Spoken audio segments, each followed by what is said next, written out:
Welcome back. In this video I thought I'd summarise the journey of this build so far. Now I've called it Building the Dream, and it has really been a dream of mine for as long as I can remember. I've wanted to have my own workshop so I can enjoy and be creative and do what I like most, which is building cars and motorbikes and things like that. So there was quite a bit of work to do. I'm building this workshop which is 22 meters by 12 meters. There was a whole heap of pre-work I had to do.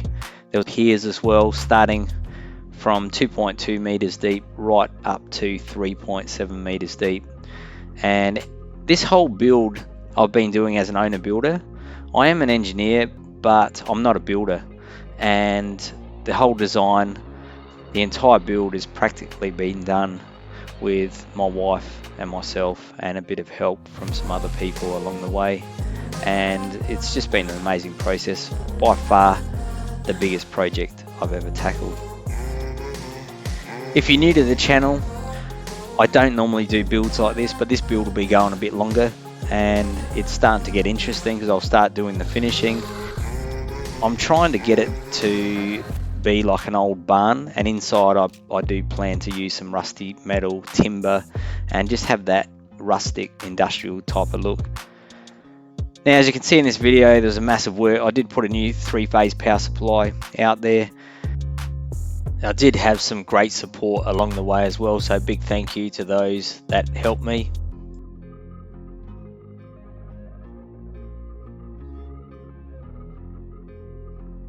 Once I got to this point, a whole heap of rubble went down. I probably used about 80 tons of rubble, got the plumbing sorted, and then just continued to progress along.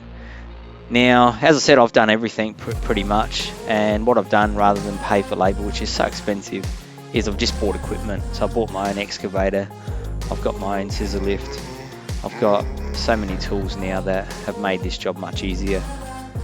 This is not a kit either. As I said, it's solely my design. I also had to build a new water tank which was out in the paddock, and there was all this pre-work before I could even start the workshop itself. You can see here the rainwater tank that I put in. I had to build a road. It's a 185,000 litre tank. We're solely on rainwater, so there's no mains water on this property, so having a good water supply was absolutely critical. Another thing I had to do before I started the workshop was fix up this drainage issue that I had from one of the hillsides, and this was one hell of a job. This particular day was over 30 degrees Celsius, and by far this was the hardest single day of this build. But in the end the drain turned out good, and at this point I was finally able to start the build, the structural build. It's over 300 square meters, but when you break it down it's just one nut, one bolt at a time, and take your time, and I did really enjoy this process. I started putting the base plates on the piers, and then I set up the columns as you can see here and tacked them in place, so then I was absolutely sure they were going to be square. I did spend quite a bit of time making sure that this workshop was perfectly level and square, and I've got to say it's paid back in multiple times by when you put cladding on and things like that. It's so much easier. This is making the trusses. There were 6 trusses. It's a portal frame, and the first one was a bit of messing about, but once it was made I used that as a template and progressively finished those off. Then once I had those done, I made a whole stack of cleats for the purlins, and the purlins sit inside that beam because I don't want any beams exposed once I clad it internally. And to finish it off, I did prime them with a zinc based paint.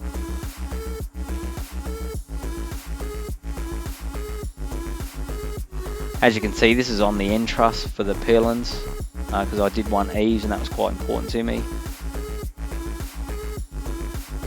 This is putting them up,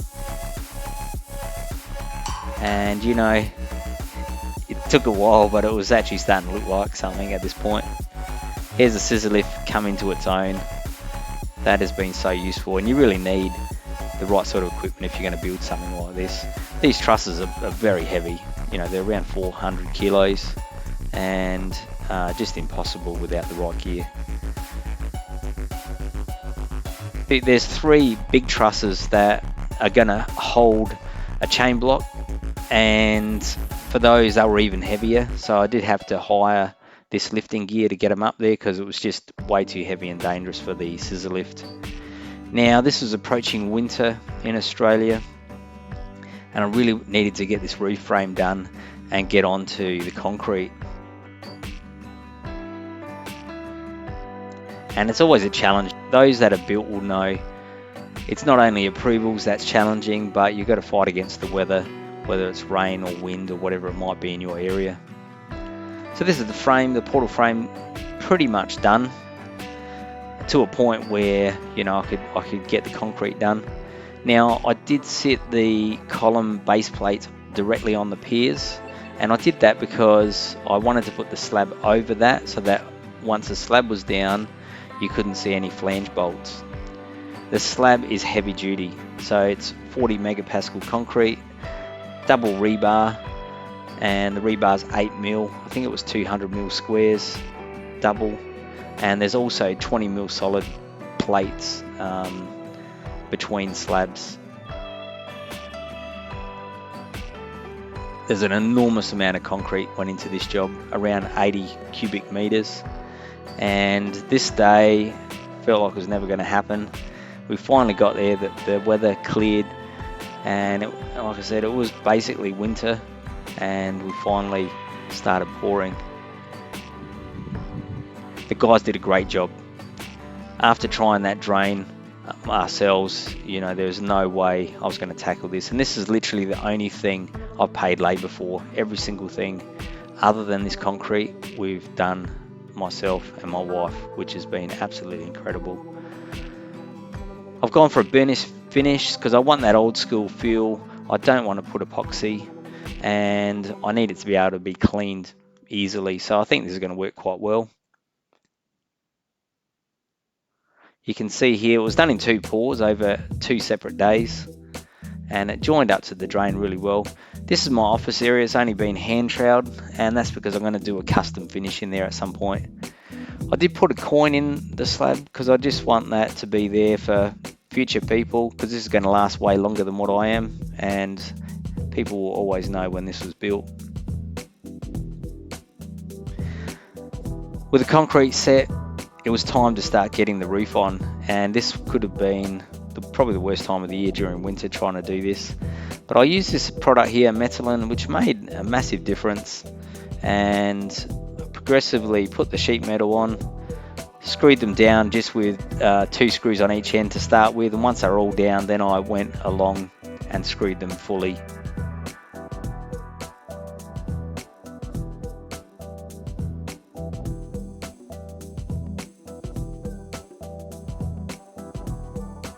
I had to fight against the wind. As you can see here, there were storms here in Adelaide, and then if there weren't storms, there was rain.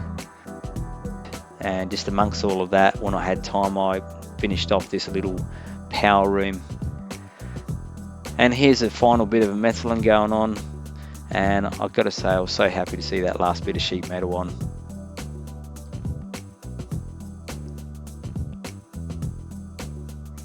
Now if you like this sort of build and you're new here, don't forget to subscribe, and if you've got any questions, put them in the comment section. I'll make sure I answer them. At this point the roof was on, and I pretty much put a solar system on straight away. Now I went for a 15 kilowatt inverter and 20 kilowatts of solar. I used Trina panels, all black, and I think it came out great.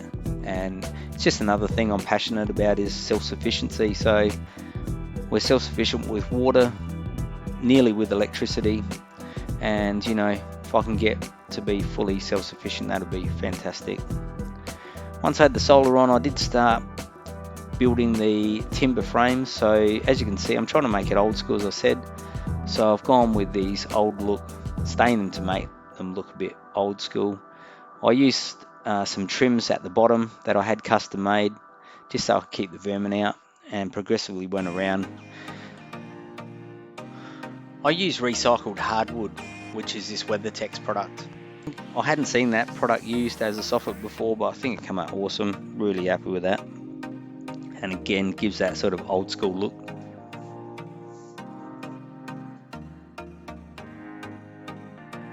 Start the walls. This outer wall is 3.8 meters high, or I think it's about 12 feet. So it was a bit of messing about, cutting around all these windows. But like everything, take your time. Finally got there in the end.